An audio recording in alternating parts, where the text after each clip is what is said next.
longer than I wanted to do anything. For the Premier League, a third different champion in 3 seasons.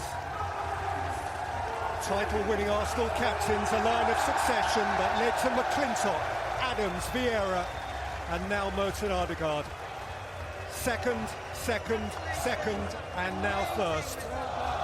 More than 2 decades since the last time. For the 14th time in their history. For the 4th time in the Premier League era. Well, they've got a lot of leaders in this team. Martin Odegaard certainly leads by example.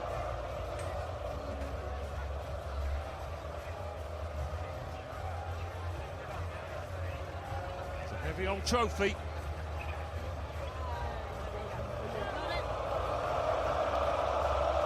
He has hold of it.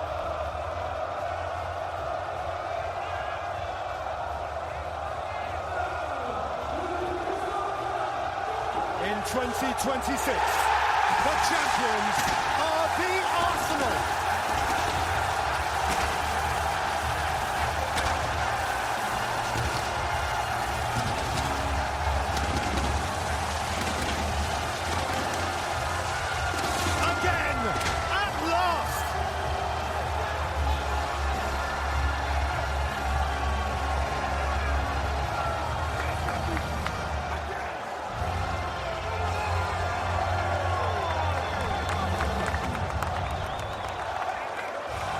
To come again next week, perhaps glory again, perhaps groundbreaking Arsenal history on a European stage. But right now, for this generation of Gunners, this is their sweetest day. Congratulations to Arsenal. Good luck in Budapest. Arsenal, the champions. Arsenal! Arsenal! Arsenal! Gunners! Gunners! Arsenal! Arsenal!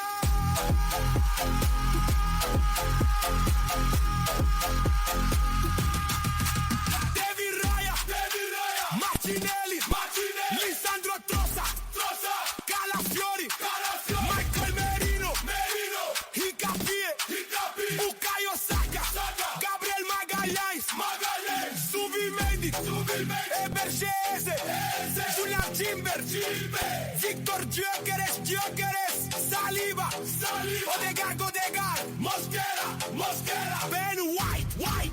Kai Havertz! Madueke! Lewis!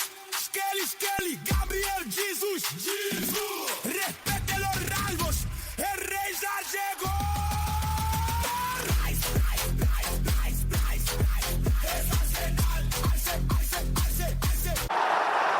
This is The Grove Podcast. Hello, my name is Tabs and welcome to episode 184 of The Grove Podcast. Now, thank you for listening and I hope you're all doing very, very well and continuing to enjoy the fact that Arsenal are still the 2025-2026 Premier League champions. And I mean, well, why wouldn't you be? And I must admit, it's been mad since last Tuesday when we won the league and then we had the trophy lift on Sunday at the Palace and there's all the celebrations up in North London around the Emirates, all the content, all the chat, all the group chats, all the photos, all the showing of vids. And I have to admit, I am reaching saturation point.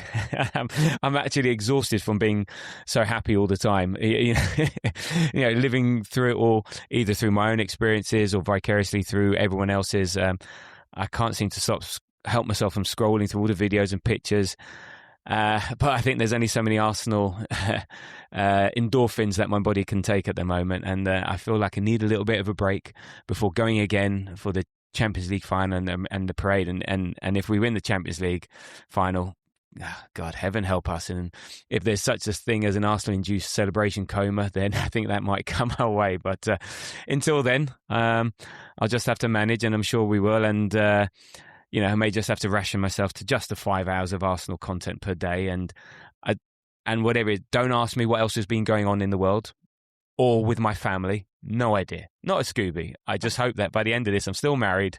My kids are fine. I have a job and it all starts to calm down because I just have no fucking idea. Anyway, in today's show, we're going to be looking back a little bit at the Palace game briefly, looking back at the trophy lift and sort of relive some of the moments and the discourse around that, and then and about being champions. And then we'll look ahead to the Champions League final a touch. And joining me to do that and to tell me how he's feeling and his experiences is Andy. How are you doing? How's it feel to be a champion? How have you coped the last week? Very good, Tabs. Probably better than any point during the last 22 years, I would think. It made me laugh when you were saying about the about the wife and kids, and there must be so many people in that same position, like trying to call in favours for time off work, trying to call in favours for not doing the dinner or the dishes, and it's just all in favour of a club that doesn't have a clue who you are. It's just amazing. Like some of the scenes that we've seen, like me being slightly separate, like geographically split away from London. Like some of the scenes you see, and you're just like, it just hits you about the scale that's going on. And then I walk out into Glasgow and you see Arsenal tops everywhere, and you're like, oh, we could definitely be pals, couldn't we? Like, it's just such a, I don't know, because I think to your point about not knowing what's going on in the world, like a lot of that sort of stuff is quite negative usually, but it's just been outpouring of positive emotion and happiness and everyone being kind of coming together, and it's just been, it's been such a special week, and let's hope we can finish out another special week.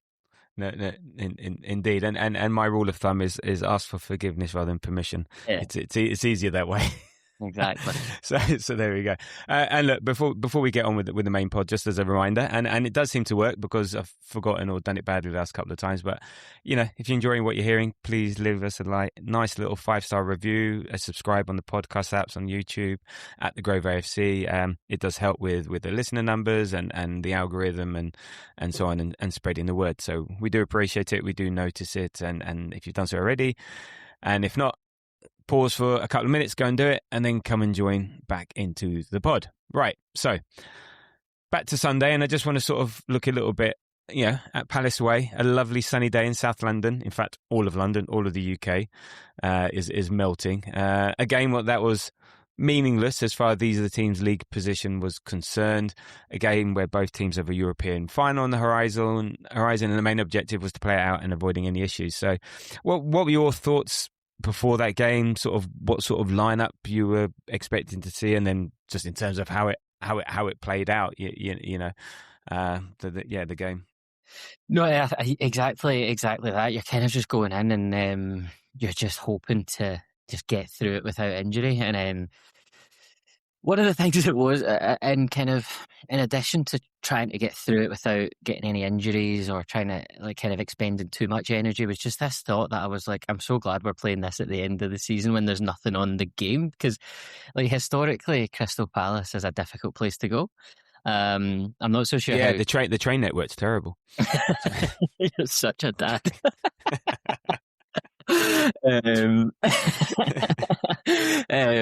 historically, we've had decent results there, but there's a few other clubs that have kind of came unstuck. I know Liverpool got beat there earlier in the season, and I was kind of going into it, and I was like, it's just so nice not having the pressure of having to win with goal difference, because if we were going into that, I wouldn't have survived. Like, if we wouldn't have got the result on Tuesday, like everything had been signed, sealed and delivered ahead of the game, then it would have been completely different kind of run into the game, because then your nerves are just shot to bits from minute one when we aren't kind of 1-0 up. But no, I think the game itself, I thought it was relatively enjoyable. Like, it was just one of the first games this season, probably in the last 3 or 4 seasons, Tabs, where we haven't had any pressure or any negativity around it, because we'd already done our job. So you could kind of just sit there and enjoy it for what it was. Kind of like the only other time I could think that's probably happened is like the 7th or 8th game in the Champions League phase. So you're just sitting there and you're like, this is enjoyable. You could sense that the players on the pitch were out there for a bit of enjoyment. Obviously, Gabriel Jesus was doing his best to remind us of exactly why we might need to move on. But I thought it was just a really enjoyable game. But you are just sitting there, A, hoping nobody's injured, B, hoping nobody exerts themselves, and then C, just really wanting it to be 6:30, 7:15, so you can actually start what we're all there for. Get on with it. I for me, it was akin to a pre-season friendly. With even less riding on it, because with pre-season friendlies, you're bedding in new players, you're practicing formation, you're getting prepped for the season. This was the complete opposite of that. So I was yeah, it was just, as you said, it's just a free hit, a fun day out, and actually it seemed to be Palace. I don't know how is it Wharton? He had to come off after coming on, so hopefully he didn't do himself too much damage, because also there's no antipathy for Palace between Arsenal and actually there's a good relationship, like we were talking before we started the pod. There's a good relationship there between the two clubs, and we've bought and sold players from each other, and I think at the board level they've got relationships going on. So we're hoping, and there was no malice in the challenge from MLS, and so it's just bad luck, and bad luck can happen. And then look, we've been suspect, so we've been had bad luck against us on multiple occasions. So you're right, it is just that. But it just didn't feel like anyone was going to make a real meaningful challenge. And I think there was one yellow card for Jesus, but I don't even know what that was for. It certainly wasn't for taking his shirt off and celebrating his goal. But yeah, and in terms of the lineup, I think that was quite interesting to see what the lineup was going to be, because we all say, right, I don't want Saka, I don't want Rice, don't want all these players anywhere near it, but we had to play a team, and so we're a bit short in maybe defence, but we had Kepa, Zubimendi, Mosquera, Hincapié, Calafiori, then Norgard, Lewis Skelly, Dauman, and then Madueke and Jesus. I think I've got that right. Maybe, and Martinelli, and then the subs were Setford, Gabriel, Saka, Odegaard, Eze, Gyökeres, Merino, Havertz, and Rice, with Gabriel, Eze, Gyökeres, and Merino and Havertz coming on. So yeah, what did you make of that lineup? Again, did we really have much choice? Was there anyone else that potentially could have come in instead? No, I think the minute that we kind of got the news, was it earlier in the day or the day previous, that Timber probably wouldn't make it, then it kind of just picks itself, because like you said, you're wanting Rice, Gabriel, Saliba, Saka, Raya, nowhere near that. Absolutely nowhere. You want them kind of resting up and then coming out, doing the trophy lift, and then getting back for whatever party they ended up having, and then just all eyes on PSG. So there wasn't too many surprises. The only kind of surprise that it did hit was just how we kind of set up. Moz and I were watching the game together, and I was convinced. I was like, Zubimendi centre mid, Norgard centre back, Mosquera right back, and I think ordinarily it probably would have lined up like that had we not potentially. Well, it's now likely, probably more than likely, that Mosquera is going to have to play the kind of full 90 against Kvaratskhelia next Saturday. So there's probably an element of rejigging Zubimendi's position so that Mosquera didn't have a 90 minutes, not quite bombing up and down the right side, because the intensity of the game just never required that. But just a nominal, just say right centre back, just get through the game, no crunching challenges, no kind of physical exertion. And I think that's kind of what led to that setup. Beyond that, you're kind of just looking at the lineup, and then you're forecasting forward to think about what that means for PSG. Obviously, Miles played a lot of minutes. Zubimendi himself played a lot of minutes. So one of them will have to partner Rice in midfield. It'll just be interesting to see who gets it. Maybe we'll get to that, but it could be. Yeah. I guess might not be there. A couple of other options. Yeah. Do you think with the Zubi thing, there's any nod to sort of what we did at West Ham? I don't want to get too far ahead talking about PSG, but with a potential. Say, hey, Zubimendi, you play right back against PSG, or is that overthinking it? Yeah, I think it's. I honestly think it was just we needed 11 players to fill a first 11 team sheet, and we've got injuries to Ben White and Jury and Timber, and because we wanted to rest Mosquera's legs, I think it was just we needed somebody to play there. I wouldn't have been raging at all about Marley Salmon playing there. I was surprised he didn't get a run out. I mean, why not? What are you trying to? So that's why it made me think a bit more about it, because why would you not put him there if it's completely meaningless? Why would you put him there? So maybe it is just an opportunity. If it's needed, we have to go ahead. We're a goal down with 10 minutes to go, and you want to take a defender off. Put a forward on, and then you drop Zubimendi into right back, for instance. So maybe there is some forward thinking there over Salmon, but I was surprised that Salmon. And he might. I mean, how the manager goes into probably the nth degree of scenario planning, and it might just be we've only literally got Mosquera now that can play right back. You're certainly not going to shift Rice out of there. So then, in terms of backing up Mosquera, because like touch wood, touch every bit of like Mosquera makes it to Saturday, but there's nothing to guarantee that. So maybe it was just in case like we need a redundancy plan. Maybe it is just we'll give Zubimendi kind of 90 minutes out there just so he's a wee bit more used to that side of the pitch and stuff like that. Yeah. Like, tiny thing, but it could become important if we do need to kind of call on it. But no, I think it's literally just we needed to get the team out, and that's how it transpired. Yeah, and look, Max became the youngest player to ever start a Premier League game, which goes with his youngest player to score a goal in the Premier League. Great to see Marino come on in the second half. I think he could have scored as well. So I think that was nice. Jesus did a Jesus things there, number of chances, scored a nice little goal, which was nice little move between Dauman, Flick, and Nelly Pass. And I thought it was very, very fitting that our last goal of the season was from a set piece, from a corner, far post, Havertz header down and volleyed in by Madueke. So it had to, what a way to sign off the season. And okay, Palace got one back, and I think by that time we couldn't give two shits. And their equaliser was rightly called off for. Well, the guy was hit off the guy who was in offside position. So look, not much to talk about. Again, it was a shame Eza didn't get his goal at the end. You could see he was gutted about that. To make it 3-1. But I think what the best thing is also, I think it was really nice that we got the 3 points to finish on a win. I know it wasn't meaningful, but I think, and I'll come to it now. But I enjoyed the fact that we won the game. It's a nice way to sign off. So. Yeah, I think just on Madueke's goal, it's funny. I watched it back in the highlights, and I think with more riding on the game, we recognise that as quite a good goal.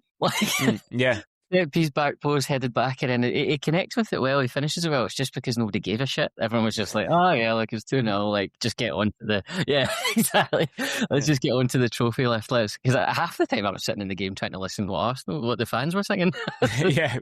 or looking at the Tottenham and West Ham games. But I thought it was quite a decent goal, to be fair. I mean, Gabriel Jesus was good as well. Like you said, the link up play, and it just shows you because I think.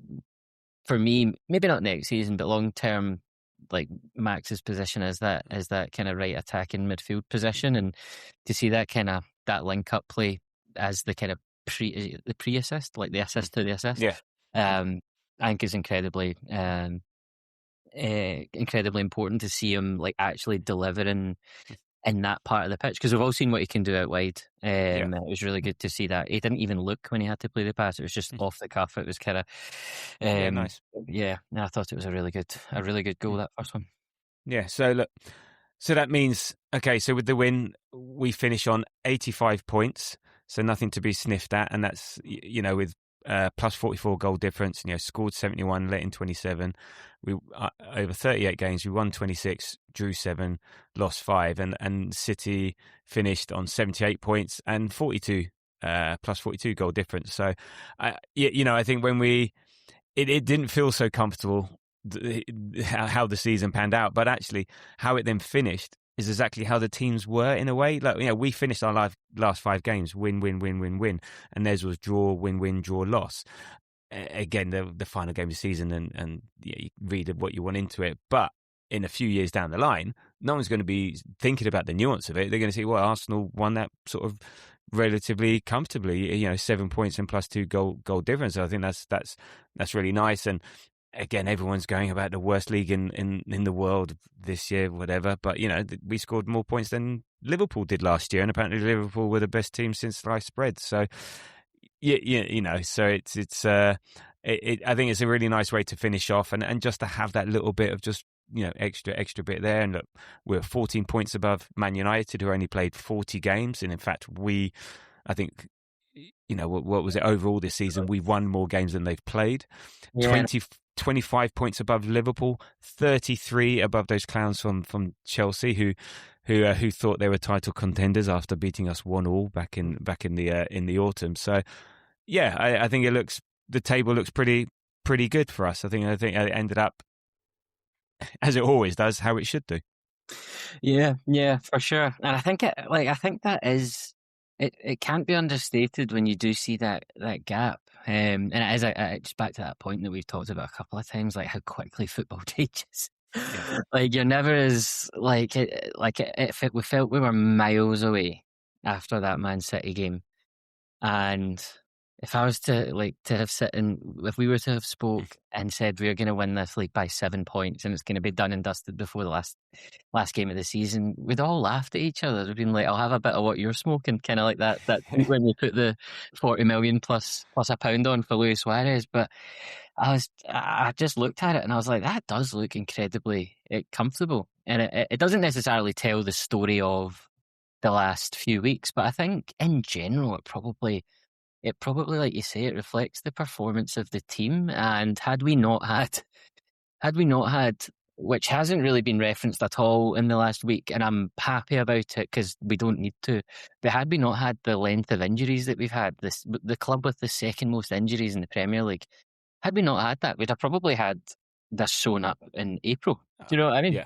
Yeah. And maybe even earlier. And the fact that we've kind of been able to get there with that buffer, we've got there by beating Pep in his final season.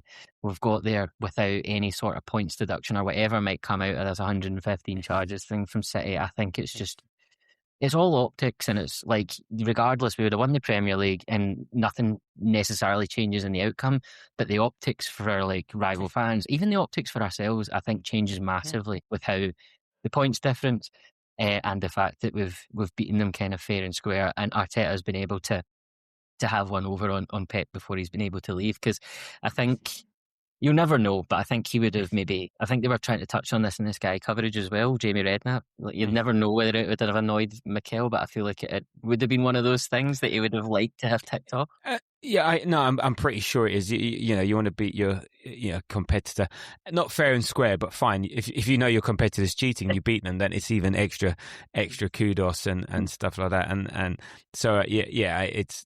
Yeah, I think for sure that it's just an added thing, and look what we're up against. We all know it. The disparity between the two clubs. Look, our club, spends a lot of money. We and we have got very good resources, good backers, and we'll get onto them later as well.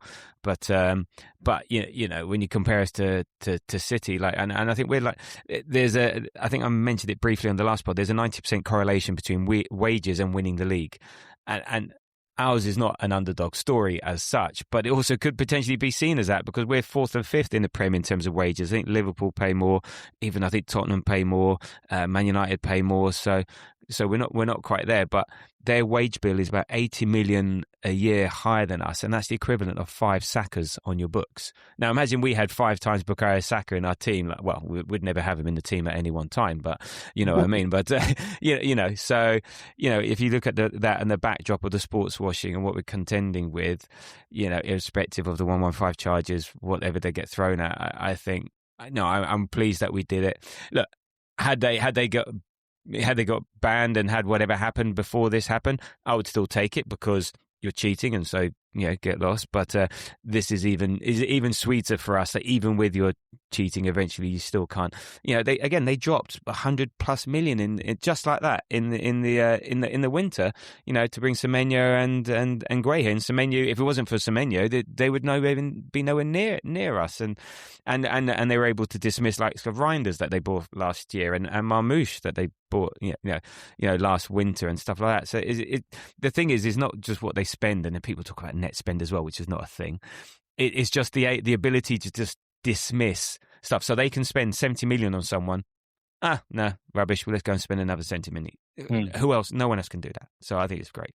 Yeah, I think it is. I think it's like we say, good to go over the line and beat them at not at their own game, but it's good to just get it signed, sealed, and delivered, and now we can.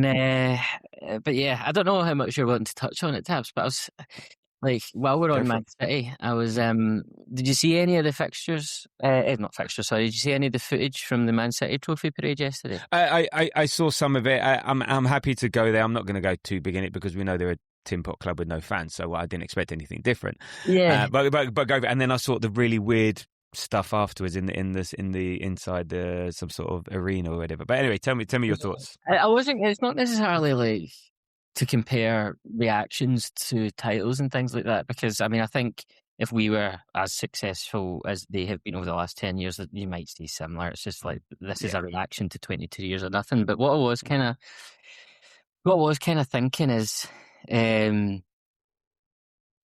we've now got over the line after 22 years, and every bit of reaction to us winning has been extremely well documented. Everyone's got a phone. Like, everyone seems to have a drone these days. Like, there's drone footage of everything. And not only does getting over the line and finally winning attract players, but I think the fans' reaction is going to inherently attract players, and not necessarily directly from City, but I think players will look at like the City fan reaction to their domestic cup double and the Arsenal fan reaction to us winning the league and be like, they're maybe paying an extra 10, 15, 20 grand a week, but I want a part of that. I want to be a legend. I want to just experience that for 2, 3, 4, however long it's going to be. And it's not artificial. It's completely organic. It's completely fan driven. And yes, there's things the club do to foster that, which are all really good initiatives. But everything that we've seen since Tuesday and Man City dropping those points has just been completely organic from the fans. And I just think when like players look back and they look at I think they would look back at the trophies that they've won, but they'd also look back and want to have been through really, really, really cool experiences. Yeah, the adulation and the love sort of thing, yeah. And I just look at the difference between the approaches of the two sets of fans, and I think what we've done, although completely organic and not constructed around attracting players, is going to have a positive effect when players come into the club. No, absolutely, and a lot of that is down to Arteta and what he's done, and I'll touch on that a bit later. But no, absolutely, and if we're going to have multiple things that are going to attract us this year. But I think the one thing that you could tell, like, was it the Crystal Palace home game? You know, the crowd was half. I don't know if it's half empty, but I'll say half empty just to prove a point. And the crowd seemed disinterested. There was no atmosphere. You're trying to win a league here, and it just felt very dead. It felt there was nothing there. And again, okay, you know, complacency, and we've been here, done that, won it so many times. Another trade, you know, whatever. But still, I'm pretty sure we wouldn't be that apathetic about the whole thing. We'd be going for it. And you know, and then for some reason now they've got this massive new stand as well, which I don't know how they're going to fill that up. You know, at the moment, you know, the extension bit. So yeah, I don't know. And look, each to their own in terms of their fan bases. I'd rather focus on us being positive. But you're right. I think I like the point about players. Ooh, I want a bit of that because, like, you know, what's another million on top of however many millions you've got, sort of thing, you know, versus, if I could have imagined being part of that reaction and so on. So no, I like that point of view. And yeah, it's just another thing to, you know, when you're sending a player when you're sending Mbappe and the likes a brochure, you know, just, do you want some of this?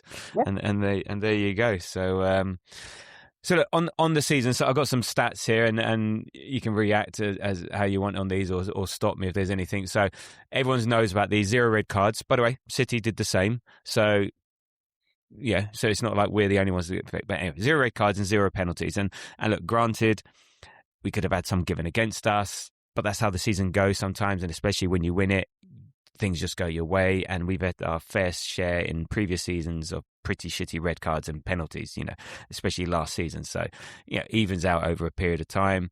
And this was at our time. We scored in 35 of 38 games. So I think twice against Liverpool and once against Forest, which we didn't score in. So that's the best in the league in terms of games scored in. And this also, in terms of putting into context where we are again, everyone's looking at it and say, this is such a poor league. No, this is the toughest league there is. It's so hard. Every game is attritional. Every game is tough. And this year, but the gap between 18th getting relegated at like West Ham and 7th, which was 7th was Sunderland, was 14 points. Last year it was 40 points. Yeah.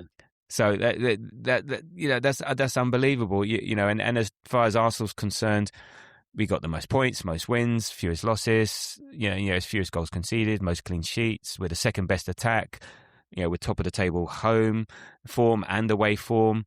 And then in another stat came up, I think it was on BBC on Match of the Day, Europe's top 5 leagues per game, goals conceded 0.71, we're first. Shots on target faced 2.4, first. Shots faced per game 8.2, first. Expected goals against 0.75, first.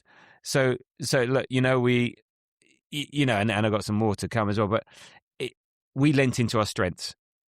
If you don't let in a goal, you've got more of a chance of winning than if you let in a goal. And we stuck to that. We know we haven't got the elite attack like other teams potentially have, like Liverpool were trying to build, like Haaland, how Man City sort of have to an extent. So we lent into our strength, and just all those stats there just get, and people forget defending as much as part of the game as scoring, and it may not, and there's a beauty and an art to it. Ask the Italians in the 80s and 90s to defending, and it can be a beautiful thing. No one's saying Maldini is rubbish, or Baresi is rubbish, or Becker, but not Beckenbauer. Who was the guy? Franz Beckenbauer and the likes from then. They're regaled as amazing players. So just those stats alone just show how good a team we were, and how I really do think how underappreciated and how easily dismissed that all is. Yeah, and I think probably playing into that slightly is because something that I don't know why this shocks me, but something that does shock me is the I'm not even going to say neutral, but like your average football fan and how much they're influenced by what they read or what Gary Neville says in his 4:30 on a Sunday commentary. And I think because they don't live and breathe this football club like we do, they don't see everything. And they're never going to. They're not Arsenal fans. They like we as like a collection of everyone in like the various group chats are probably much more involved and much more across what happens in our football club compared to like 85% of other fans of other clubs.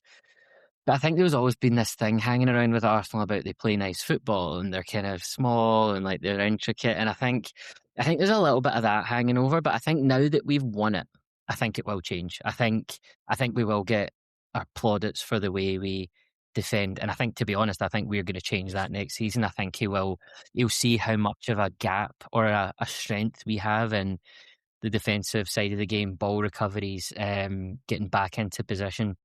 I think he'll see that, and he'll see that as an opportunity to then maybe loosen the strings elsewhere, forward, more further up the pitch, both with new signings, but also in the way that we play.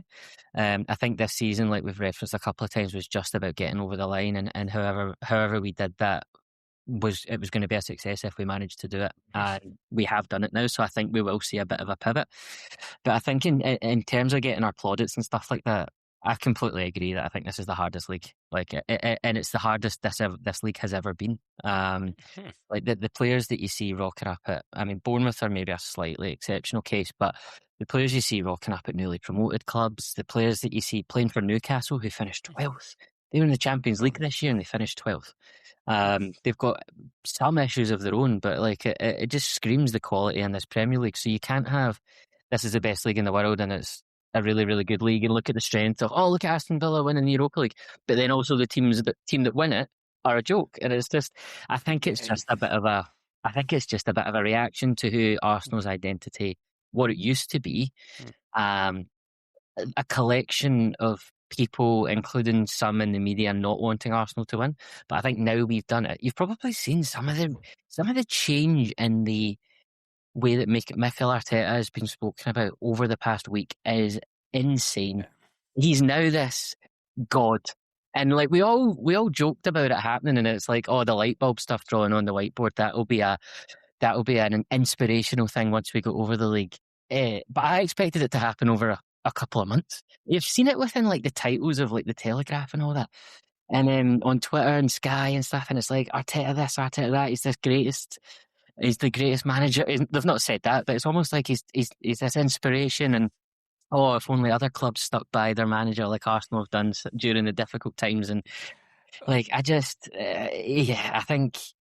we're now. And I know we're going to kind of come on to it a bit later. I think we're now not only as a squad and a fan base kind of going into the next phase and the evolution of what this can actually become, but I think the whole optics around the club is about to change significantly, because I've noticed it over the past week. Yeah, and I'll get onto it now, because I was going to talk about Arteta and a couple of things, and the revisionism on Arteta for me, I'm not sure how to take. And this is even within the Arsenal fan base. Externally, it's fine. That's their job. You know, football changes, so opinions will change, and fine if you can't. And then fair enough. In a way, winning the league is that one extra step. Oh, okay, now you've justified what you've done. But I don't know. But the revision within the fan base, like things like saying, I like him now because he was brave putting MLS in midfield. Or was it just a case that he was managing resources and something clicked? I mean, that's to denigrate Zubimendi. Well, Zubimendi was a massive part of why we got here. He just fatigued out. He was the player that played the most minutes and never done that before. No winter break, no nothing. So, it's very results based analysis type stuff, and I'm not the biggest fan of that. And okay, results are everything at the end of the day, but it doesn't. The result is the consequence of something, but you might be doing something right. It's just variance or something shit happens. It doesn't mean you're not doing something right just if you don't get the results. I think winning the title will change point of view on Arteta. But for me, it doesn't change anything, because even if we had not won it, I think what he's been doing, the way he's been doing it, the approach he's been taking has been great. His philosophy, and I don't think it would differ. It's just about getting over the line, and I don't think he did anything different really, unless we will see the documentary and prove him completely wrong. I don't think he changed anything in terms of how he approached stuff to get over the line. It just worked this time round, and last season we know about that. 2 seasons, there's also the reason. This year was just our time, and so for me, it doesn't really change my perspective on who he is and what I wanted out, and I would be more than happy for him to continue for years. But he did have the interview. He came across that he said he did have some doubts, which are normal. That he may be thinking himself, he's only taken this team so far, and he's not maybe the man to finish the job off. I mean, I'm so glad he has, but it's bizarre. On that point about not changing, did you see that Athletic article that was going around? Maybe a couple. I think it must have been just after the Man City Tuesday result, about kind of loosening off on training and. Well, yeah, that was after. Yeah, I mean, he doesn't change his philosophy, but he'll always listen to the team. He'll always garner opinions. He's always a growth mindset type of guy. We've seen him all his leadership style. But yeah, Ezra came to him and said, his response to losing is to train more. Yeah. Ezra, can you just back off, and we've got this, but we need just a bit of breathing room space. And he goes, oh, fine. Yeah, if that's what you need, that's what we'll do, sort of stuff. So is that the one you mean, that one? Yeah, that exactly. Yeah. I thought that was really interesting, because I think we all thought there was a bit. I always go back to when we were discussing, and I was like, I was always worried about that Marcelo Bielsa thing. I think I've said it a couple of times about him just running players into the ground, and that's why we were ending up with injuries. And when I read that about him kind of training, like doubling down almost, I was like, oh, maybe it was going that way. But like, sometimes it just takes for players just to like have that bravery to not question the manager, but just be like, look, we have this. Look, we just need this. And like the amount of times, that's a lot of what a good what a good leader does. That's what, and look, I'm fortunate enough to be in that sort of role, and these are the things that they train in, and you live. It's the cliche. Two ears and one mouth type stuff. Yeah. That stuff, but it's true. And it's like a two-way street, though. It's like, yes, the more senior person is in the more senior position because of their experience and their know-how. But that doesn't mean they know everything. And I think a part of a good team is fostering that kind of culture and that relationship between the more senior person and trust and their team, so that if something is going either slightly wrong or things could be done slightly better, the team, I'm talking now probably more in an office context, just because that's... No, it's the same. No. Leadership is leadership. irrespective. It doesn't. The environment changes, but the principles remain the same. So, and then they have the trust to kind of suggest what might be a path forward, and then that person that's in charge can then make a decision as to whether that's right or wrong. And we've heard Arteta being called the taskmaster, and he's in control of everything. And he changed his job title to become the head, because before he was the head coach and now he's the manager. He just wants all the power. And I think that article just kind of goes to show. No, he just, and he admitted it himself, like you said earlier. He had doubts himself. He didn't think he knew absolutely everything, but what he was able to do was kind of press pause at the exact right moment and be like, this is what my players are asking for. This isn't coming from an 18-year-old. This is coming from a 27-year-old England international. Let's listen to it. Let's try it. And I think that, because we've seen it in, what was the game, Fulham? We've seen it. They came out a completely different team. And I remember, I think I texted you, I was like, what the hell is this?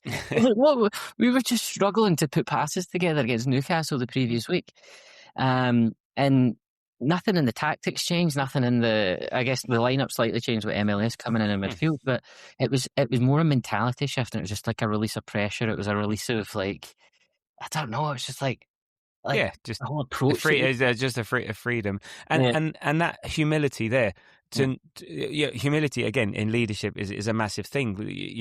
To admit you don't know everything. I'm reliant on my team to help me as much. I'm here to make the decision, and the buck stops with me. So I make decisions, but based on multiple data points, multiple inputs, and all the rest of it. And the players are part of that. And I think, and I'm sure he's humble within it. So I'm sure he's there going, look, I don't know everything, guys. Yeah, I'm here, but you guys need to feed into it. And this is his first job. He dealt with a toxic club during COVID. And then the progression he's done year on year, rebuilding the club culturally inside and out. So it's like what we were saying at the beginning about the fans. And then he's formed this amazing squad. And people still were blind to that, still say, oh, well, he hasn't won it now for 3 years, I want him out. And it would rile me, and I'd get really angry, and I felt like I had to defend him, because how can you not see this? And yes, we all want to win stuff, but grass isn't always greener. Really, what else is going to come in and see this out? And so I think there's real vindication for his work, his hard work, and hopefully it's the beginning. And I will be forever an advocate of his, in terms of what he's done. And I think for me, this title, and we will talk about it a bit, of all the players who you like it, this title for me is for him. This is his title. I know he's all about the collective, and he's all about the we and the team effort, but primarily for me, he's the one that's won this one. He's the driving force. He's the one that I was really the most pleased to see lift a trophy, But he doesn't make it about him. He's very much the we, even though people online idiots are saying, oh, it's all about Arteta. No, he's far from. It is so far removed. But I wish people would be more like, for me anyway, this is your title. You've done this, and you've earned this the most as far as I'm concerned. Yeah. Because I maybe wouldn't go personally. I wouldn't go that hard, but I completely see where. I'm getting a tattoo of Arteta on my back. Yeah. I think his wife should be worried based on that last 5 minutes. I wouldn't go. I think it is the players, but he's been absolutely fundamental to pick. You just think back to that Man City home game where he was in the opposite side of the dugout, and how empty the stadium had been prior to that against Eintracht Frankfurt and all these Europa League teams. And fast forward only 5 or 6 years. Well, it was only 3 years until we were up challenging again.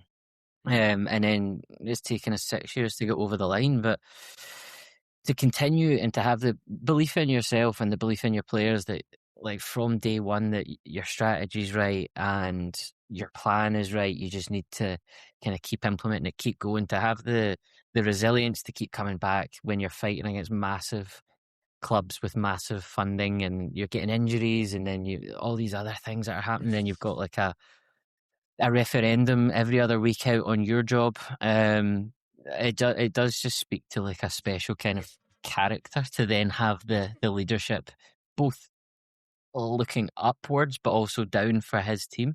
It does. I don't think I cannot think of another manager who would have been able to take us from where we were to where we are right now. Like, because he's always said it was like, oh, he's really intense, but we needed intensity. We needed somebody to weed out Aubameyang and Ozil and Doozy, and we needed somebody to. Yes, some of his stuff is quite gimmicky, but like, who cares? It's not communicating. It's not for us. Yeah. It's not for us. It's for the players, and they love it. Exactly. It's for a bunch of teenagers and young men who are just finely tuned professional athletes. Exactly. It's not for me and you. Yeah, we've seen this stuff before and we just laugh at it. But you look across all the key metrics, and like now he's able to tick that box of winning a major trophy. But the thing that's been not the most important, but like the most pleasing for me has just been that connection with the fan base. And I think he's gonna he'll put the trophies above everything, but he'll look at those scenes from Tuesday and then Sunday and basically every day since Tuesday, and I think that will bring him so much pride when he looks back and he compares the toxicity of Wenger, then it going even worse, Emery, with the empty stadiums and just the flatness and apathy around the club, to see how that shifted and because I think a lot of that is to do with him. It's got the North London Forever song, the tifos, all of that is playing into it, and I think he'll be so incredibly proud of that as well as the success. And I don't think we would have got that from someone who hadn't played for the club, captained the club, and had so much of an in-depth knowledge and like intricate understanding of the club. I don't think we would have got it from anyone else. But it's also the way his emotional reaction to seeing it from the other side. There was something visceral there that I can't let this happen to this club that I love. I need to do something about it. So he had that driving force behind it, and I think he noticed, because the first thing he did was, it doesn't matter about the pitch, he's changing the culture. Then I can change the football, and then I can just get the players that I need over time. But his first thing wasn't, oh, I need to get a new left back and I need to do that. No, his thing is, all right, this is what I want to do. Yeah. You're either on board or you're not, and that's the cultural shift. Everyone who's not on board, fuck off. I'll get people who want to be on board. Once I've got that, then I can build. And then he built from I've got rubbish defenders, so I play at 5 at the back. And, now let me improve that. And it's just that progression. And the next progression is, and you mentioned it, is we lent our strengths defensively because we don't have an elite attack. I don't think this is what he wants. If we have an elite attack, boy, we're going to score a shitload of goals, and we're not going to let any in. So we'll have it won by Christmas next year. But yeah, and I really do think that, with everything that's been now reframed revision, the last 3 years of coming second will be seen completely differently. From failure, which it never was failure, failure to an extent, but really coming second, challenging City, challenging Liverpool is not easy, but everyone dismisses it. All of a sudden it's, oh wow, that's real consistency. Look at that, second, first. Wow, isn't that great? Rather than fail. Oh, finally, yeah. So I think that will be really different. So yeah, and just there was one final stat, because we started getting on that there in terms of the stats, which was interesting, that Arsenal have only trailed by 2+ goals this season once, and that was for 26 minutes, and that was the Carabao Cup final. So not in the Premier League, not in the Champions League, not across a 61 game campaign, just 26 minutes were we down by 2 goals maximum. And then we've spent, Arsenal have spent 8.6% of match time behind on the scoreboard. So again, 93.4% of the time we're equal or ahead. So again, just lends itself to what we're doing. So I will touch on some other stuff and other teams in a bit, but I want to now get to the trophy lift and just the day itself. So how did you experience the Palace game and the trophy lift? What was your sort of your day like? Unfortunately, I heard you had to spend it with Moz. But, there we go. Yeah, we didn't. We've made a bit of a ritual of going to Nando's at the Glasgow Quay for a bit of a pre-match meal beforehand, and then watching it at mine. So we followed that on Sunday. I'm not gonna lie, sitting there on Friday and Saturday, seeing all the reactions, and I was like, should we get a flight down? I think had we not been going to Budapest on Thursday, I think I'd have came down for it just to watch it with everyone, and then to have the kind of street party afterward. But yeah, so we kind of had our usual Nando's, watched it in the house, honestly, for I think for the actual game, we were half on our phones. I was doing a bit of ironing, like, like just like fingers crossed, fingers and toes crossed, that no one gets injured. But other than that, that was the extent of my interest. And then, yeah, as soon as the 90.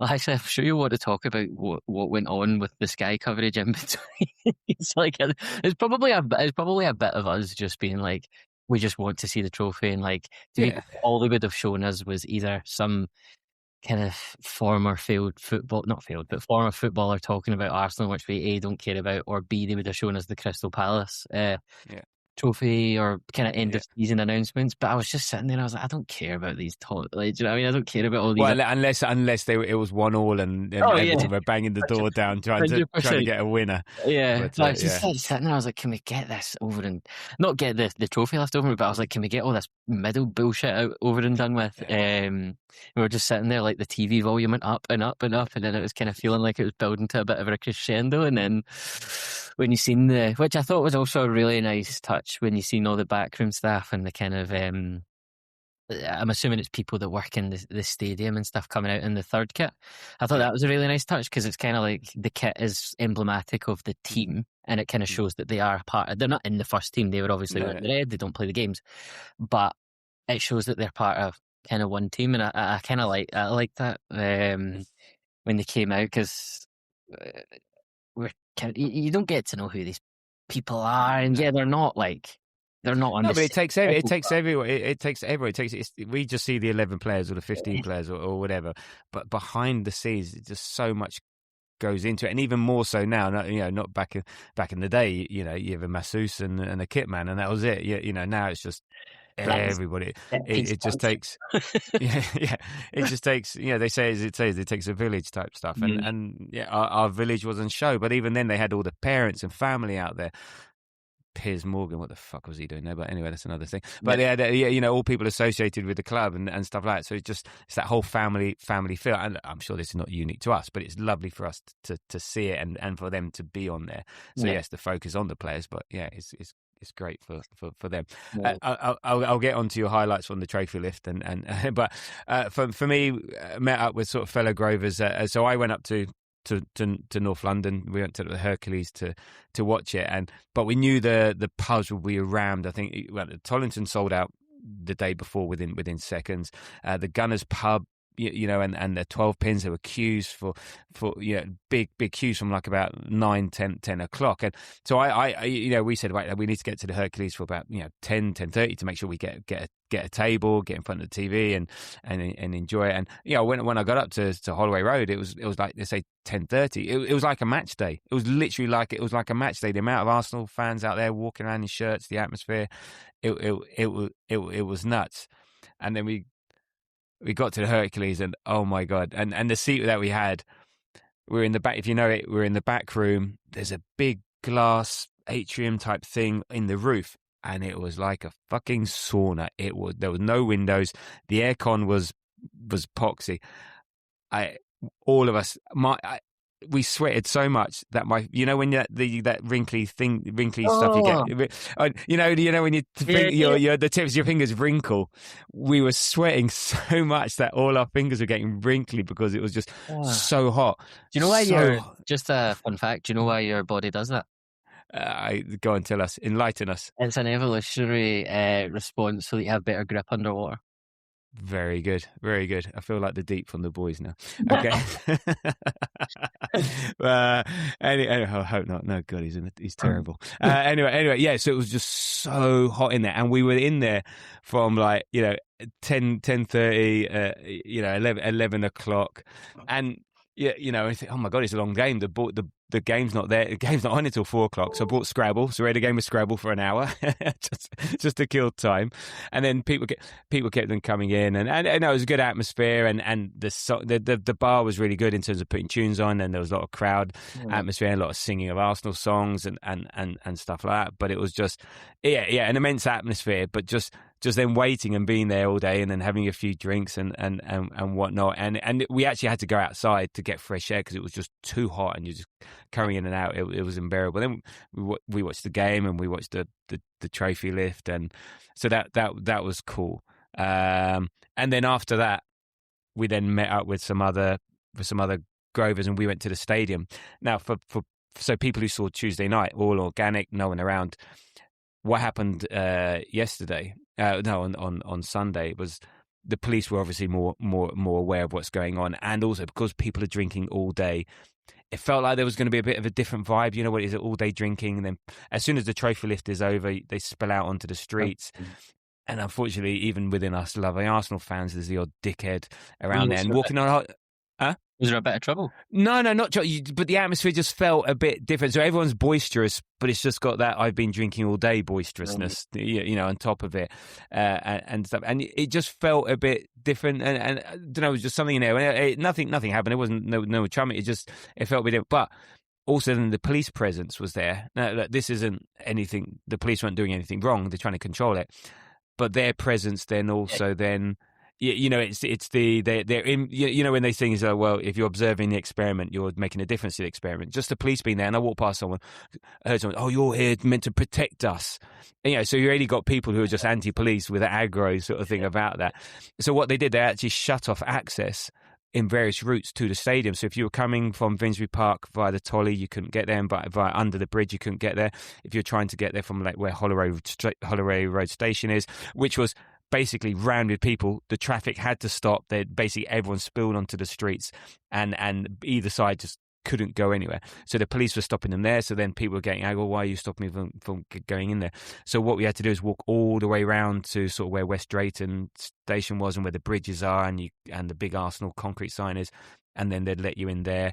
They were confiscating drinks, so they didn't want people drinking on the streets. So then we could get to the stadium. So we sort of hung around by the Tony Adams statue for a bit. Some people went off, and then I went down to the front where it was just like Tuesday, just kicking off. The atmosphere was amazing. The flares, the fireworks, just it was just going on. And it was sort of like, it was just sort of staying.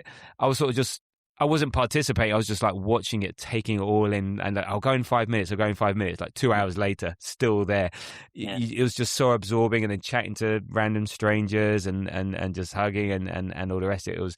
It was incredible to be there, and like what you said, you see it on the TV. It was like that. I'm surprised there weren't more injuries, because people were climbing up things that were not designed to climb up and so on. But it was really good atmosphere, and I'd imagine it was a bit different to Tuesday because that was just so unique. But it was incredible to be out there. Yeah, some of the videos of the night, when I'm assuming it was the kind of Ashburton Army guys were on the kind of top of the armory and they had the flares going. I was like, that's unbelievable. I was like, it was literally transporting you into like a city in Eastern Europe. And I was like, that looks so, like, I know people have their opinions on flares and stuff. I personally like that sort of thing, so I love when you see the videos and like, it creates an atmosphere. I felt like shit the next day though. My throat and you felt the smoke. You don't feel great from it. But no, at the time, the atmosphere. You now know why they put their scarves over their mouths, not because they're trying to hide their identity, because they don't want to take in all the flare smoke. But no, it was as you'd expect. Yeah, it just looked so cool, and like being able to like kind of experience that vicariously through a phone is it's something unique to like 2026, because you wouldn't have got that in 2004. So really happy about that. Really excited about what is going to happen in Budapest, because I think it'll be. I mean, it's a pretty much like a 2-week long party, and this will be like my first experience of it and that vibe, and so I'm absolutely. I think Budapest will be like a mixture of that plus what it was like to be at Selhurst Park. So some of the songs that they were doing in that atmosphere. So when we're in the stadium, we'll be singing that "We Are Unbearable" and Declan Rice said "It's Not Done," and we'll be singing all that, and we'll be singing it in the bars and all the rest of it. So I think it'll be a sort of a combination of mixture of being like what it was like to be at Selhurst Park and what it was like to be at the stadium. But it was interesting you said that. What were your memories, or if you have any memories, you're not that young, of 2002 and 2004. Can you remember how it was back then at all? Not much, man. So 2004, I would have been 11. So Like, you're I kind guess you're of just just a getting kid. into football at that point, and my memory is absolutely shocking at the best of times. But like, I remember my thing with Arsenal was the 2005 FA Cup final. That's my Right. first, like, memory. I was watching the games, but I wasn't like emotionally involved. I don't think in 2003-4. Yeah. And I was going to like a few games with my dad here and there, but I can't really. The first time I remember emotionally connecting was the 2005 season. And the game that sticks out for me was the FA Cup final and the penalties, and then after that, it was like fully on board. Yeah. So I can remember bits and bobs of like the 2002 season. Okay. Again, it's very. So this feels like the first, like, Yeah. it feels like the first time I've ever, because pretty much like I remember, I don't get it anymore, but like at school, my pals were always like, "Oh, Glory Hunter, Glory Hunter," and it's Have you been. not seen what I've been through? I was like, it's been a 22-year heartbreak. Yeah, if you want glory hunting, go and I'll support Rangers or Celtic for crying out loud.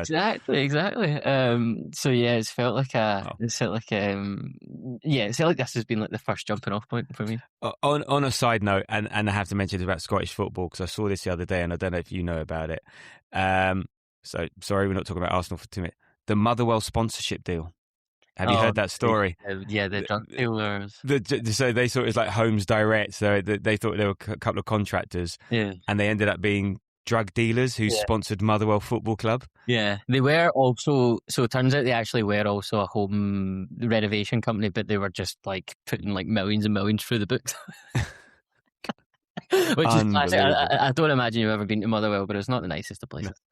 Okay. Anyway, I thought that was very funny. So back to 2002 and 2000. So I was lucky enough to be at Highbury for both those trophy lists. And 2002, again, it'd been a while. What was the most memorable part of that was the upper tier of the North Bank bouncing. It was bouncing, and you could feel it. You were up there, and you could feel that the upper tier of the North Bank at Highbury, and it was like, oh God, this feels. But apparently, it was designed into it, the feature, but it didn't felt a bit off. But yeah, it was very different, and it just feels. In 2004, I didn't have it. Well, I didn't have a ticket, but managed to get one off a tout beforehand. But for £100, to get in to see the last game of the season, see the trophy lift, and Jesus, imagine. Well, one, I guess if you extrapolate out what £2,400 is worth now, but yeah, me and a friend went up there and said, okay, we got £100 in our pocket to see if we can get in. Unfortunately, what the tout had done, back in the day, if you'd had tickets and lost them, they send you duplicate tickets. So he's obviously he's got 4 tickets. So when we got there, no one in the seat. We sat there, and then 2 other people turned up and said, these are our seats. And we didn't really know how to manage it, so we both left and sort of hid in the aisles and tried to. And people back then would sit down properly during matches rather than like stand up. You could, but we managed to watch the game sort of crouching down and not get fouled. But but both were amazing experiences and great to see. But it was sort of like, you'd have a couple of drinks in Finsbury Park afterwards. There'll be car horns beeping, there'll be a bit of fun, and then you go home on the tube and you're singing Sol Campbell songs or whatever, and taking a piss out wherever and whatever. But that was it. You soak it all up, get drunk, buy the newspapers next day, and watch it. And then I didn't bother with the praise, but that was it. So this feels so different, just so all consuming, all involved, and also then it was a very local experience. You're either ticket holder, season ticket holder. There wasn't. So it was very local to fans, whereas now this is global. This is see the scenes in Kenya, for crying out loud, and anywhere else. It's this, and so again you can experience it so much better and so differently, to back then. Yeah, and it kind of it's just going to breed like a whole new level of interest and new like super fan from everyone that's probably wouldn't have been. Like, I wasn't exposed to any of that, obviously, because you didn't have smartphones, and like you might have had like a 1 minute. I was just a fan, like just through my dad. But there's now going to be people like on TikTok or whatever, or like Instagram Reels, and they're going to see that and be like, "Oh, I want to be a part of it." Kind of like what I was saying at the start about the players want to be a part. There'll be loads of people now being like, "I'm going to be an Arsenal fan." That looks absolutely unreal. And yeah, it's just like. There's so many factors around this that make the next 5, 10, 15 years so exciting if we do it properly. Mm, mm. And you're right, yeah. And the people from all over the place. What was in terms of experiencing this, but when I'm out in the sticks, it takes me about an hour and a half to get to the Emirates, and even at 9 o'clock in the morning, catching my train, there were other Arsenal fans there, and I got chatting to someone and said, "Oh, I'm just going to sit outside the stadium just for the vibes." Like they were there from like 10 o'clock, just being outside the stadium, just watching the vibes. And then on the train back, there was Arsenal fans, and I walked back almost practically all the way home from the station. Again chatting to someone, Arsenal fan, I think from this area, but lives in Kansas, and he sort of came over for the last couple of weeks. But he's an English guy, but he's moved to Kansas City, and he said, "Oh yeah, I just came back for wanted to be in and around this for a couple of weeks." So, and I'm a miserable git. I've got my earphones on. I don't talk to anyone when I'm public transport. Very typical Londoner type. But I couldn't help myself be chatting and getting involved and understanding people's experiences. It was great to see. So when the trophy lift finally happened, and get rid of Kinski or whoever else they were interviewing at the Tottenham Hotspur Stadium. So do you have any favourite moments from the trophy lift? Any favourite players, chants, interviews, celebration? Anything that stood out in terms of the trophy lift itself? How did you enjoy that? The thing that stood out to me was I thought they were rushing it. You could tell it was the first one they'd done in 22 years, because it was almost like the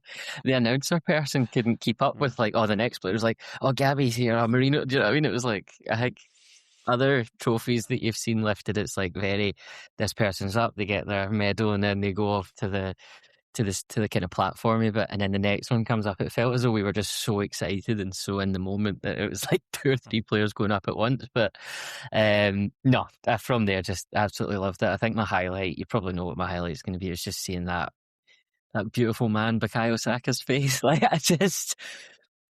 I don't know, I just absolutely love him, and seeing him leading, have you seen that video where he shushes the crowd, and then he starts the LA chant? It's just it's his world, and we're all just kind of living in it. And he's been, I think, I've said a couple of times, I still think he's been good this season, but he's certainly had his criticisms. But to see him kind of at the end of the game, as much of a fan as the rest of us, he's been in the trenches. He's been a large part of the reason where we are right now, alongside Mikel, alongside Saliba and Gabby and Declan Rice. But for him to have kind of came into the club at 7 years old, and then to have now achieved that at only 24 years old as a fan, and I just thought it was so special, because you see, I've seen, so Kieran Tierney, big Celtic fan, he does that with Celtic, but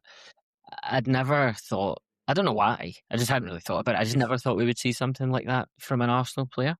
And to see him just enjoying the moment, clapping back at a few of the I think we discussed this the last time when and Jamie were on as well. There's that little bit of arrogance coming in now, and that's extremely dangerous for the league in Europe if Bukayo Saka begins to believe in himself even a little bit more. But yeah, it was just seeing him and how happy he was, and how happy he was for everyone else. I've watched the video of him singing that LA song honestly about 15 times. Do you see him? He also sort of redid that. You deserve better photo. He did a better retake with the trophy up there. And what you said, Saka, he's up there getting his trophy. This season he may not be at his best, still contributed. And this is why I think this trophy isn't about this season. Yes, it's the 25-26 trophy, but it is about the last 3 years, 6.5 years, but maybe 3 years of seconds, because even the likes of Odegaard, who didn't play as much of this season, Havertz, who was injured for large parts of the season, Ben White, who's been in and out.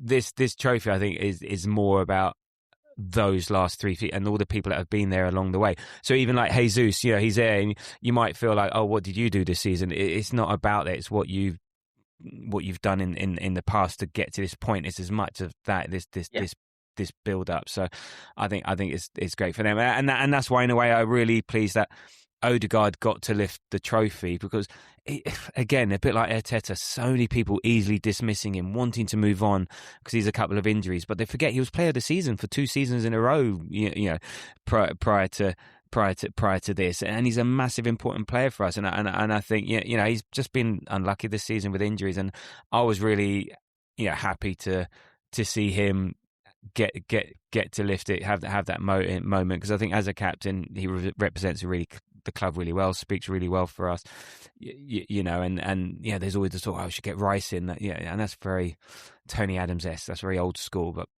Odegaard I think quietly deserved the respect. He puts the hard yards in on the pitch.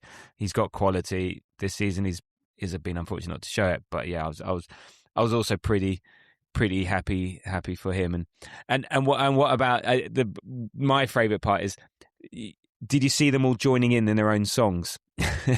So like you'd have the Declan Rice song and they'd be singing there, or so they'd have the player chants and they're singing it at the players, or maybe not so much the player doing it, but the other players joining in with the chant. I thought that was good, and Eza being interviewed and then laughing when his chant comes up and it goes, you can hear in the background, "Fuck off, Tottenham, I'm a goon," and he can't help but smile and just laugh. And there's a video of Gyökeres screaming into the camera, "Fuck off, Tottenham." Yeah, it's funny, isn't it? It shows like how much, how aware of like the kind of online stuff they are, but also B, just how much like they are just not kids, but they are just like fans like us as well, and they're normal. You've seen that with Declan Rice, Saka, Eze, and Timber kind of circling the Emirates on Wednesday morning, and then you've seen it kind of replayed again with like, what was it? The first thing William Saliba said on camera was like, "I love this club." You know what I mean? He just like gets wrapped up in it, and it was just it was, and then you've got like Ben White trying to pull down Hincapié shorts, and it was just it was class. Just back on Odegaard as well, like.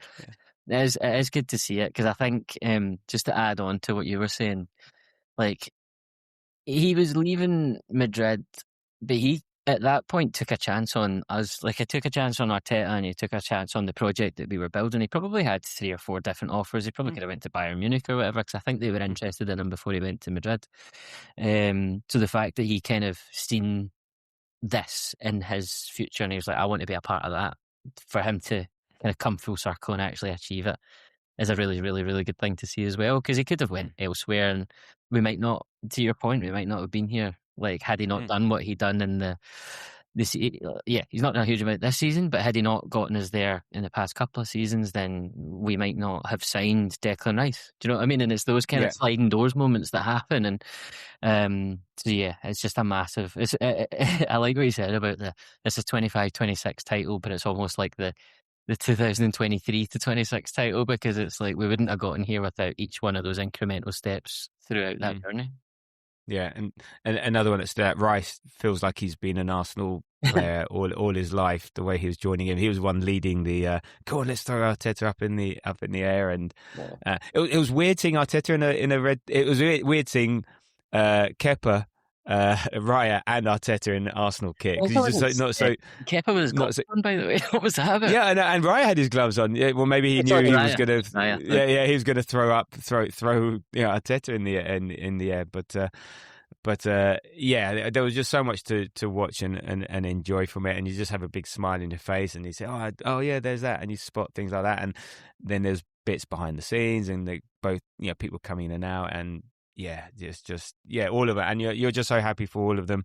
They're all really content, and then they had then they went out and had a big party in the evening. You made that point about they're all aware. Are you surprised that they're all so aware of the talk? Because even now they're saying, Saka saying, well, you can shut up now, and he kept on getting references interview. Does it surprise you that they're, we always get told, it doesn't bother us, we switch you off from that, but then all of a sudden, we know who you are, and we're coming for you. Well, it's exactly that. It's like they give the media trained answers until they don't have to give the media trained answers, and then you actually realise what is sitting below the media trained answers. It has actually surprised me genuinely. I don't know why, because like in reality, Well, they're young men. It's an online world, isn't it? Yeah. exactly, of course. And even if they themselves don't have a Twitter account, like they're still pals with people who aren't footballers. They'll be in group chats the same as the rest of us. Like they're still going to be sent stuff. Like you've seen it with Eze and the bottle man, like and him. Yeah. Like even if he's not on TikTok and they probably are on TikTok and Yeah. Twitter and stuff, maybe So- under fake accounts or like aliases. But even if they're not on that and the club has banned them from that, they're going to get them sent. Do you know what I mean? Yeah. It is a laugh at the end of the day, and they do need to enjoy it. So, it didn't. It kind of. It's kind of it's a bit of both for me. It kind of did surprise me, but it also didn't. If you know what I mean. No. Yeah. But I know what you love it. mean. I love it. I love the fact Yeah. that they're kind of like they're kind of owning it now. Like it's been because Good. for so long, for so many years, it's been one way.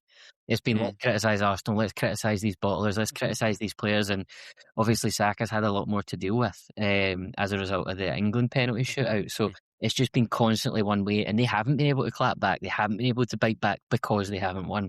But now they have won. It's like, oh, here, have a bit of this, and I think it's just that's what sport's about. Tabs like that's what like.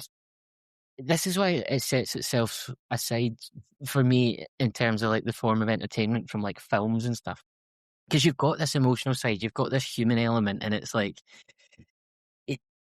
I don't want. There is nothing in the world that can replicate a last-minute winner, there is nothing. Even the birth of a child. Yeah, that's great, but it's a long drawn out. It's a long drawn out process over 9 months. Fucking hell, sounds familiar. but you know that instant, just emotional, visual, just nothing in life replicates that. And I feel sorry for people when they don't get to experience just euphoria. Yeah, like that Gabriel goal away at Newcastle in September, like that was one of the best. Like it was phenomenal. The feeling. I'm going to do a spoiler alert for when we do our end of season review. That's my favourite moment of the season. Oh yeah, me, you, Moz, and all the lead up to it. But that is my personal favourite moment of the season. That Gabriel header, massively. But just to round out that point, like I don't think any of us want our players to be robots. Like, and I like the fact that they're elite at sport, but they have a laugh. I really connect to that. Like a lot of players, maybe the other players in other clubs do it, but we just don't see it. Maybe they are like that as well. Yeah, but it just feels slightly unique to this group. No, they're all wankers. We hate them. They're rubbish. No, but it takes a mixture of types, and you can't have everyone. And this is what come out of the interviews. They talked about, like, you know, when things were down, who was speaking. So you know, Norgard, fine, he didn't get many minutes, but apparently he was a real influence behind the pitch. We know how chilled Eze is on the pitch, off the pitch, but maybe his calmness, maybe is not excitable, is what you need. And so he was part of this leadership group, just saying, hey, lads, we've got this. You know, it doesn't always have to be this tub thumping. He's not, you know, the Tony Adams of the world. I think it worked in a time, in a certain era, but these are different people. Right. You know, there may be, okay, you need to show some passion, some anger, and it's all the right time, right place. Because you hear that too often. We've all been children. When our parents have shouted at some point, you're just sort of like, well, I'm going to turn off to this. It loses its impact. So you've got to find different ways to get that impact. And I think we've got that mixture within the squad, within the team. Maybe it's a bit more, you know, less of the bang in the table and more the subtlety, but that doesn't. And I think Arteta said, you know, I think there was an interview saying, potentially we're too nice, but he says, but as soon as they cross the line, they are animals. They've only got one drive, one thing, and that's. And that, I love that aspect of it, because you see Eze, he's like, I've fallen in love with Eze, and I need to go and get, before they run out of lettering, I need to get him on the back of the white shirt. You can't imagine him, but they're all there because they had this drive and this ability and this passion and this never give up attitude. But you can't, you sort of, it's weird, but he seems to be like the nicest, gentlest fella all, but you give him a football, cross that white line. Yeah. You know, love it. Yeah, exactly. And I like it for players, I think, like Jesus, like Nelly. Did you see? I don't know if you saw his Instagram post. Yeah, it felt like a bit of a goodbye. Trossard, Ben White. Maybe this is the last time. Yeah, this was their one and only chance to do this. Maybe this is the last time we see them playing for Arsenal. So really pleased for them as well. But yeah, that Nelly. Did you see the Nelly Instagram post? Yeah, it did feel like a nod to what might be coming. Which, to be honest, again, it's just brilliant that he's been able to kind of bow tie. I was going to say his time at Arsenal. It's certainly not concluded, but you look across the squad and who we are going to need to, well, A, sign players, but also B, raise funds. And he seems like one of the players who would have a decent amount of interest in him and can attract a good fee. So you put 2 and 2 together, you might indeed get 4 with this one.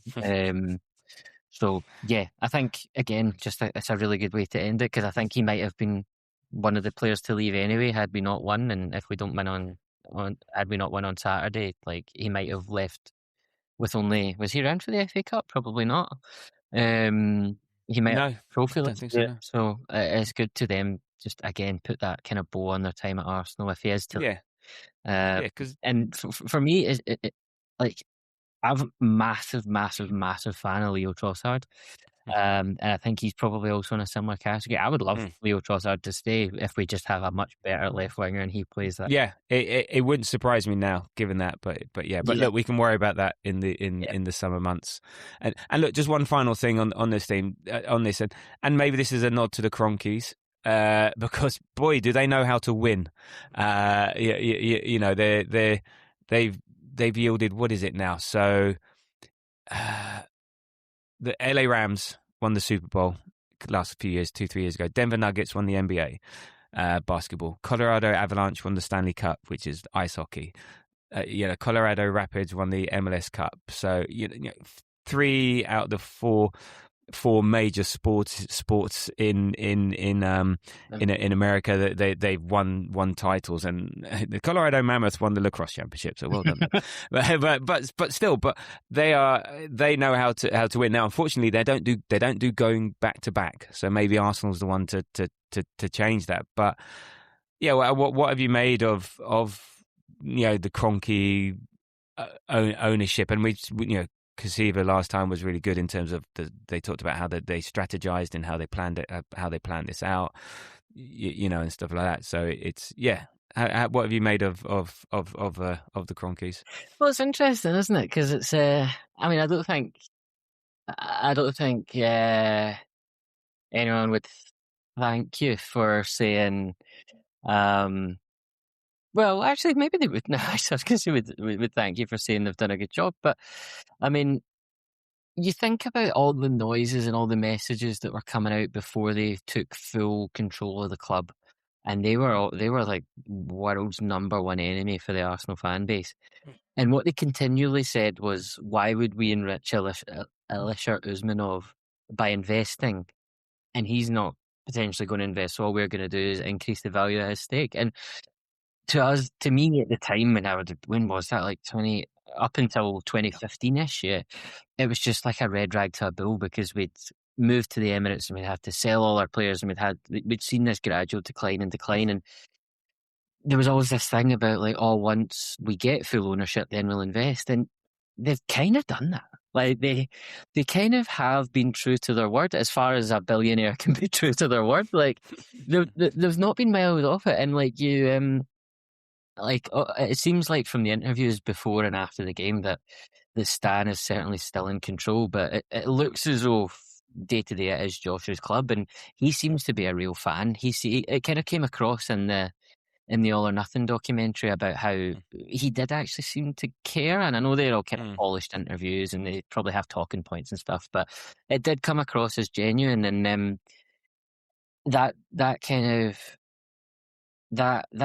kind of continued on Saturday. There was a few interviews, like you've seen them interviewing before and after the game, and they just come across as like a really smart ownership. And I know this is potentially, because I probably would have said this last season as well, it's not all just results based. Like, no, they do seem to have, like you're saying, they've got that strategy and they've got that plan, and they do seem to just like they deliver on it, and they've kind of built a trust within the fan base now. So was it before Burnley or was it before Atletico Madrid when that tweet came out, and I think Josh Kroenke said something like, "This is the start. This is where we now double down and invest." And you got to believe it, because like if they said that 6-7 years ago, we're probably like, "Oh, classic PR guff." And then you've seen Worcester leaks and all the rest of it. Yeah. But then you've seen what's happened over the past like 3, 4, 5 years. And you've got to take them at face value now. And Yeah, I thought they handled themselves like they. It's never going to be all about them and the trophy, but I thought they handled themselves well. They spoke extremely well. They clearly know what's going on in the club, which I think is an extremely good thing, because there is always that risk of American owners being aloof and only really using it as a cash cow. But I think they genuinely come across as if they care, and I think. I don't know if I was going to go as far as to say we're lucky to have them as owners, but like I think there's a lot worse we could have. Well, I think with billionaire owners, you've got to hold your nose a little bit, because there's no such thing as a clean billionaire. And I'm not saying dodgy, but it's just the nature. You don't become a billionaire by doing everything, nice guy sort of thing. But in terms of modern day sports, it's what you need, and sporting success. It's just where the world is, and in a way, thankfully, we're not tainted by an oligarch who's part of some Russian regime. We're not tainted by sports washing, oil money, and I guess this is the next best thing, and in there, because we're not going to have the success without that. This is the thing. So that cognitive dissonance is just the way it is, and you can't basically go and support your local non-league club if you can't handle that sort of stuff. It's just the way it is. So, but they backed it. They backed Arteta. You saw the however many it was, 250 quarter of a billion over the last summer. They've always backed him. They've always sort of been supportive of him.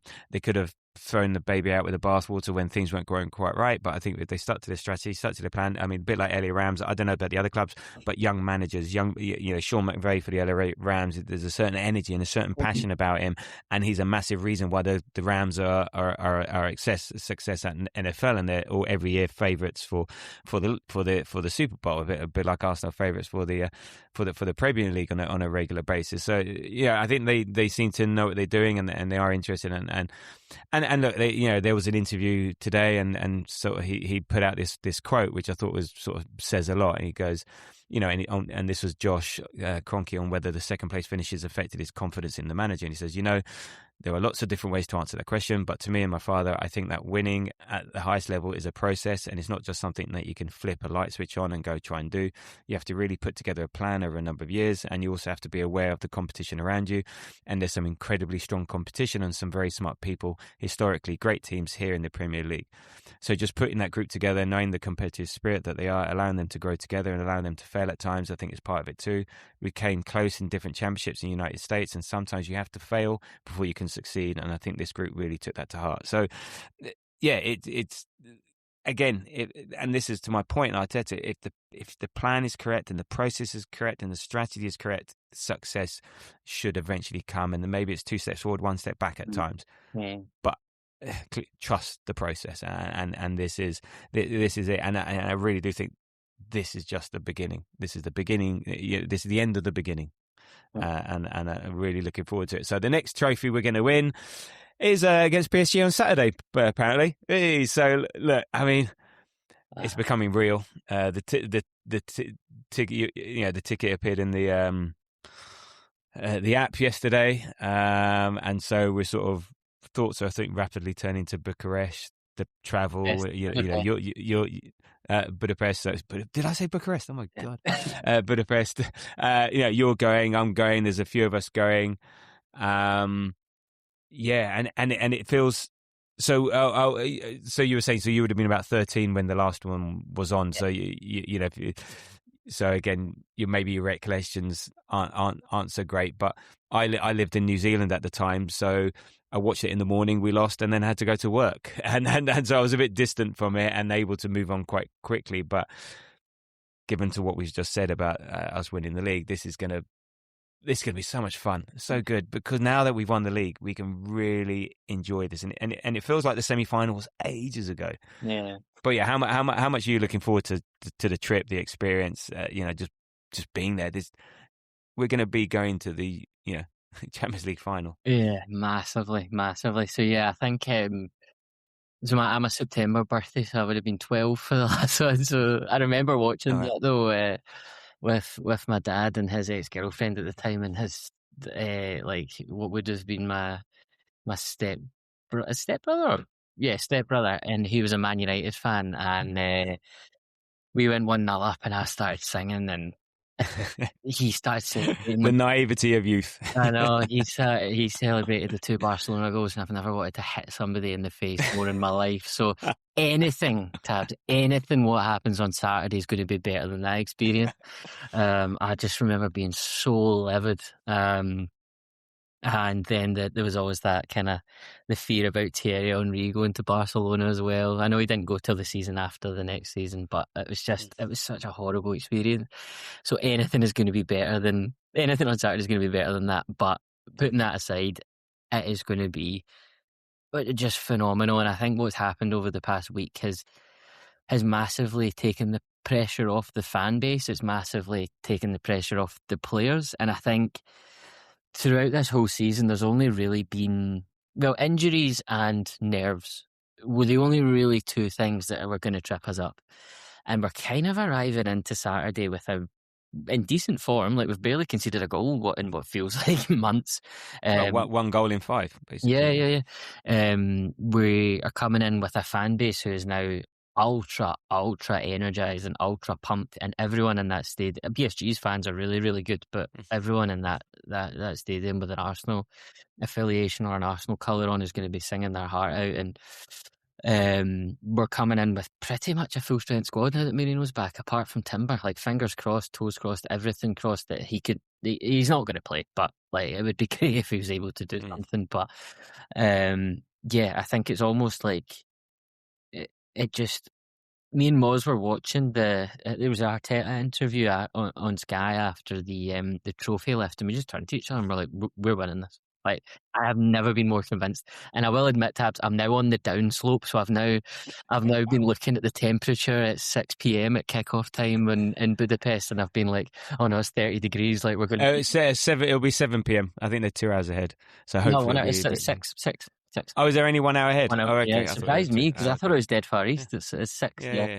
The only reason I know that is because I was on the UEFA website looking at the programme because I wanted to buy it, and it said 6. Oh, okay. So it is 6 p.m. Yeah, okay. And it's going to be like 29 degrees, and I'm now like, oh yeah, we did really beat them on the XG battle last season, but then again, they did miss a penalty and they missed some open goal. So it's kind of been like, I've had this real high from like Sunday and Monday of like, we're going to do it, that we're going to whitewash them, to this point where it started to come.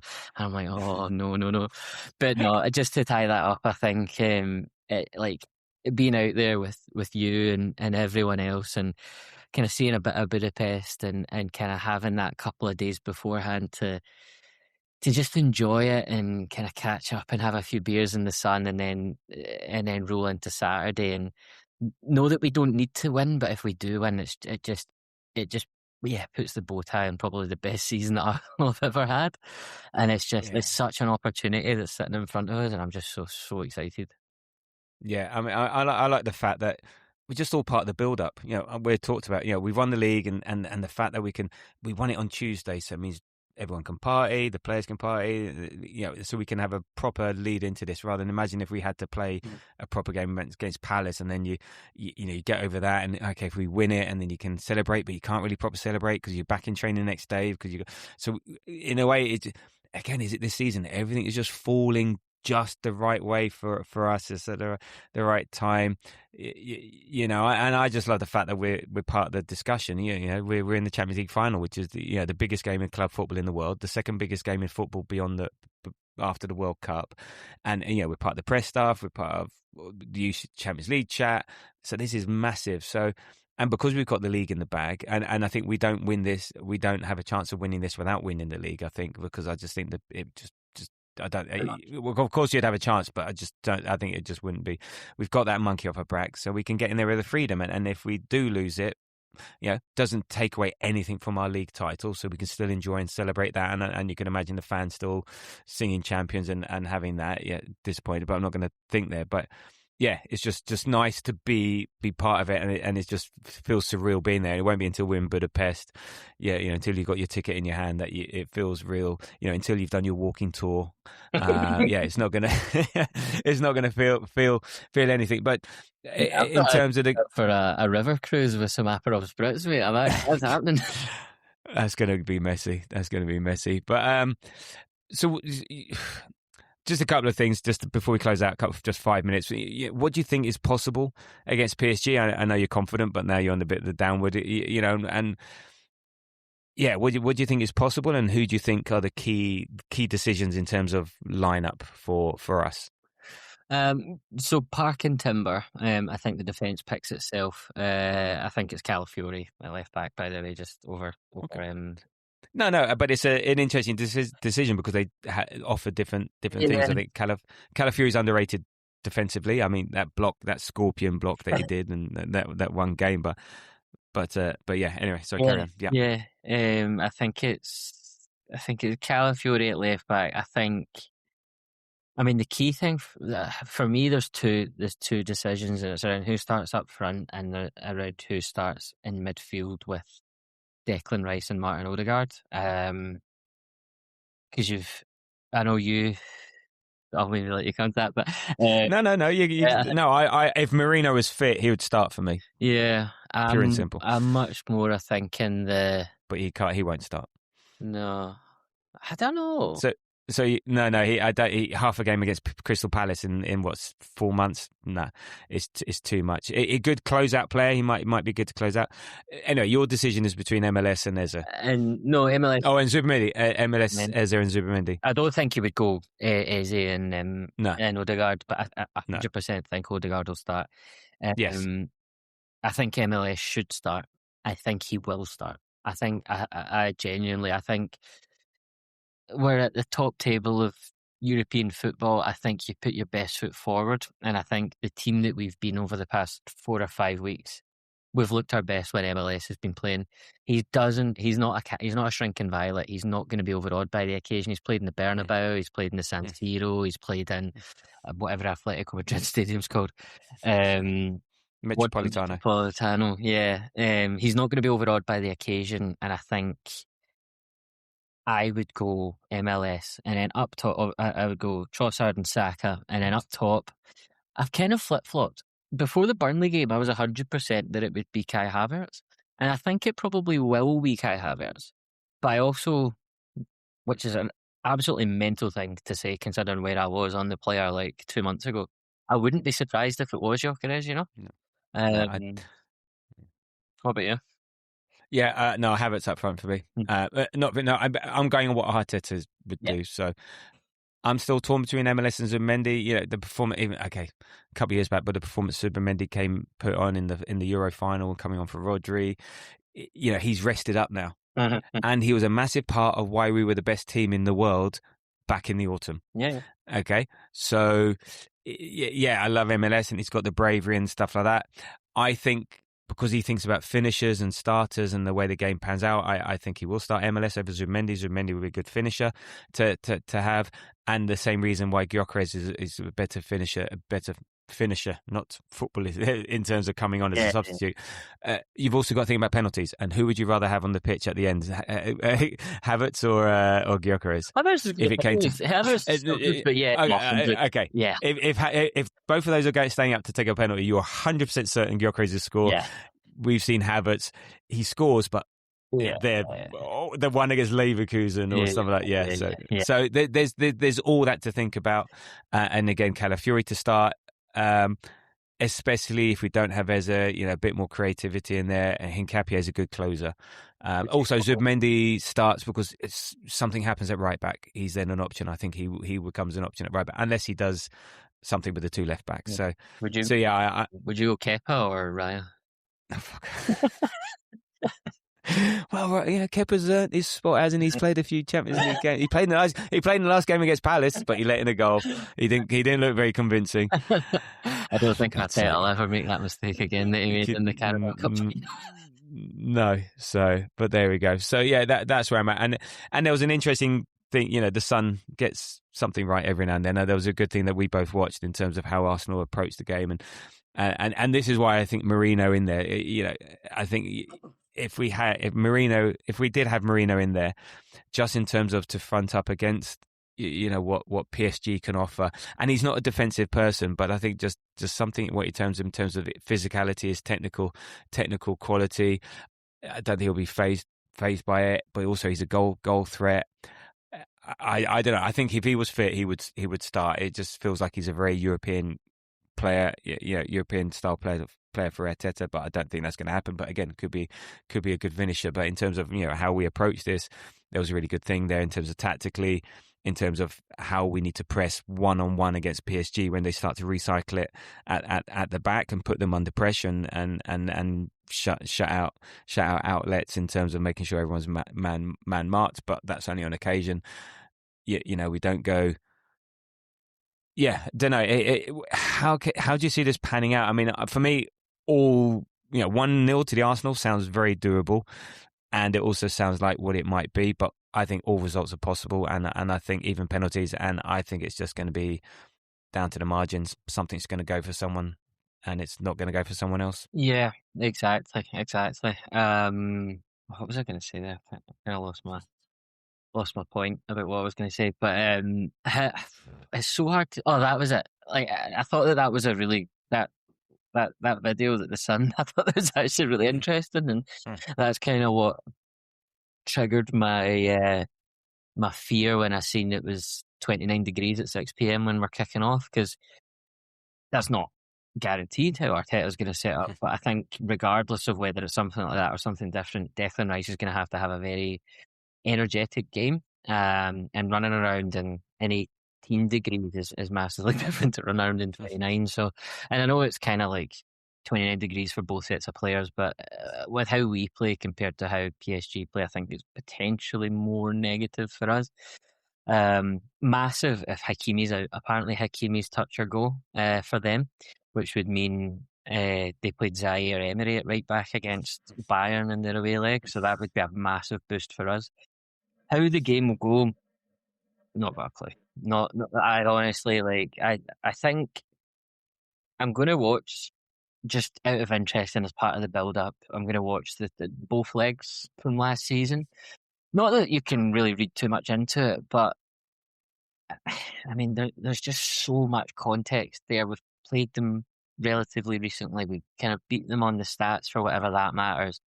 You look at the confidence we've now got. You look at the depth that we've now got. Like, we've had Raheem Sterling and a bunch of 14-year-olds on the bench last season. We missed open goals, but then and Donnarumma had 2 absolutely exceptional games. But then you contrast that with, they missed some open goals, they missed a penalty, game state, they maybe would have played a bit more attacking in the second leg had they not won the first. There's just so, you see Kvaratskhelia absolutely roasting Timber in the first 20 minutes and then dying for the next game and a half, but he's up against Mosquera. There's so many factors that go into it, and I think it sounds like the cop-out answer, but I think as soon as we see the team sheet and as soon as we see the first 5-10 minutes, we'll know exactly how the game's going to go. You're a big man. You're a big proponent of that sort of stuff. But yeah. I would say it's actually more relevant to watch the Bayern Munich semi-final, because that's who they are this season.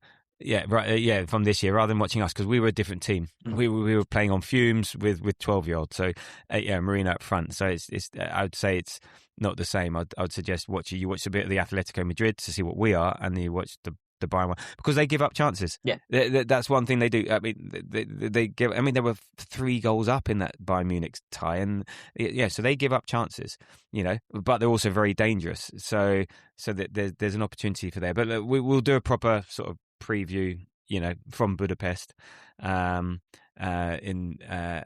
Thursday or Friday most probably. But there we go. But yeah, it's too close to call. I think 50-50.